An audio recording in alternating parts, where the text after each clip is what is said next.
dia mamerina ny fiarabana antsika rehetrarehetra tompoko. Amin'izao fotoana izao tsika dia handray hafatra avy amin'Andriamanitra. Amin'izao vaninandro izao, amin'izao ady izay atrehantsika izao dia tena maro no reraka. Manomboka amin'ny ara-panahy io mety lasa tsy mahavavaka intsony ianao, dia mahatsapa ianao hoe tena reraka. Be dia be ny zavatra lalovantsika, be dia be ny zavatra henontsika amin'ny vaovao sy ny zavatra maneran-tany amin'izao coronavirus izao dia betsaka ny reraka. Ny hojerentsika androany dia izao hoe Andriamanitra ivavahantsika mampatanjaka ny reraka. Andriamanitra mampatanjaka ny reraka.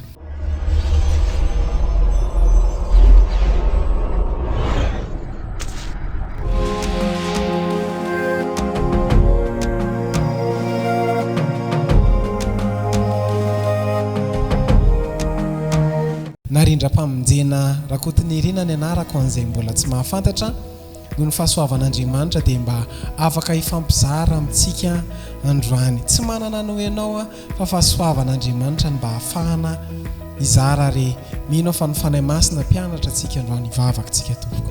Misaotra anao izay Andriamanitra fa ianao dia Andriamanitra mampatanjaka ny reraka.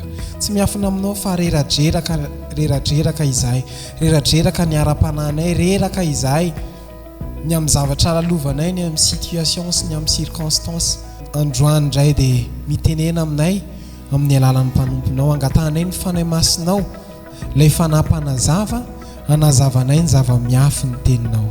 Dia mitenena aminay androany amin'ny alalan'ny mpanomponao, dia hosory ny mpanomponao mba hisy ositra avy aminao. Amin'ny anaran'i Jesosy Kristy no anaovanay izany vavaka izany. Amen.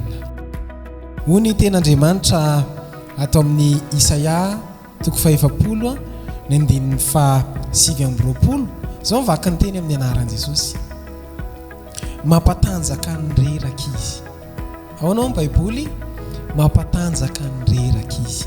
Ny Andriamanitra ivavahanao, ny Andriamanitra ivavahantsika dia Andriamanitra mampatanjaka ny reraka. Izao mila fantatritsika, tsy matanjaka isika raha tsy ampatanjahana.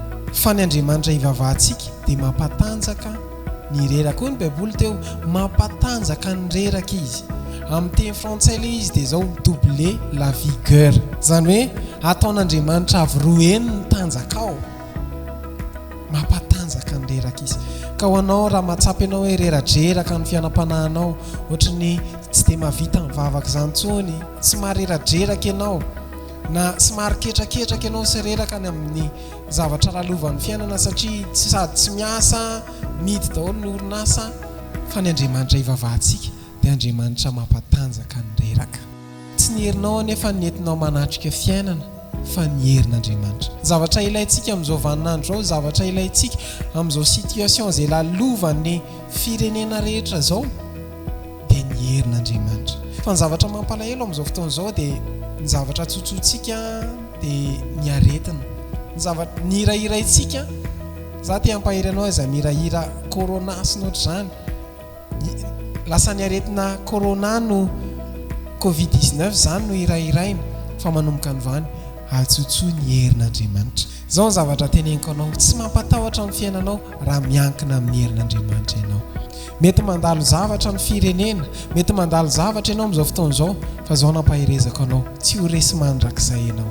Mety mandalo zavatra mamay ny firenena, fa tsy ho may izany ianao.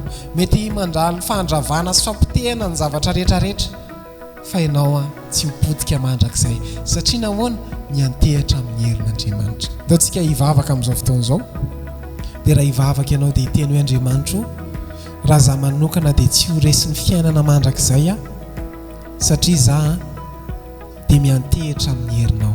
Dia antsika hilaza mihitsy hoe tsy miantehatra amin'ny maizy tsy fantatra hoe inona ndraikitrao any am-piangonana, fa dao tsy antehatra amin'izany ho an'izay efa manana titra hoe pasteur sy ny diakona. Dao antsika tsy antehatra amin'izany fa dao antsika hiteny hoe Andriamanitra miantehatra amin'ny herinao Dao antsika hiteny hoe Andriamanitra miantso hery izay tsy mahapotika mandrakizay tsy noho ny heriko anefa mifanohy ny herinao rery ihany Andriamanitra.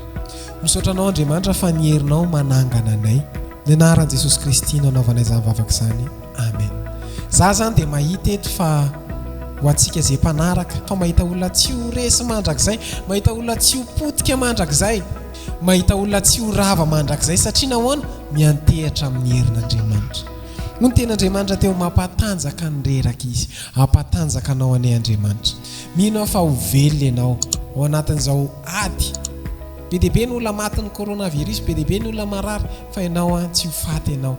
Ary raha misy amintsika mihitsy ny ary mety tratran'izany valana retina coronavirus zany, angatao ny herin'Andriamanitra anangana anao.